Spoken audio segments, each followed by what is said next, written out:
आपल्या हक्काची, सेवा आपल्या विश्वासाची. Patoda super express.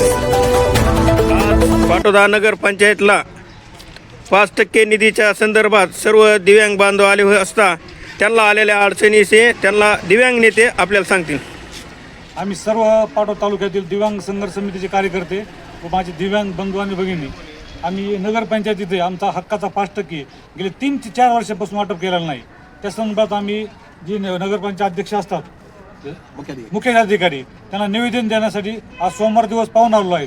त्याच्या ऑफिसमध्ये कुणीही नाही, तेव्हा आम्ही सर्व दिव्यांग बांधव ऑफिसच्या दारामध्ये नगरपंचायत दारामध्ये ते आंदोलन करीत आहोत. आम्ही आज आम्ही पाटोदा नगरपंचायत येथे दिव्यांगाच्या हक्काचा 5% निधी दिव्यांगांना वितरित करण्यात यावा करिता आम्ही आज निवेदन देण्यासाठी इथं आलेलो आहोत.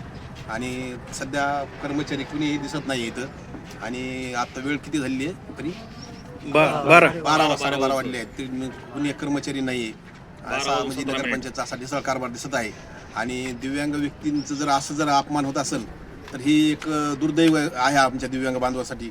आणि जर हे 3 डिसेंबर जागतिक अपंग दिनानिमित्त जर हा 5% निधी नगरपंचायतीने वर्ग केला नाही तर आम्ही सर्व म्हणजे नगरपंचायत पंचायत समिती यांच्या विरोधात तहसील कार्यालयासमोर एक आंदोलन करणार आहोत.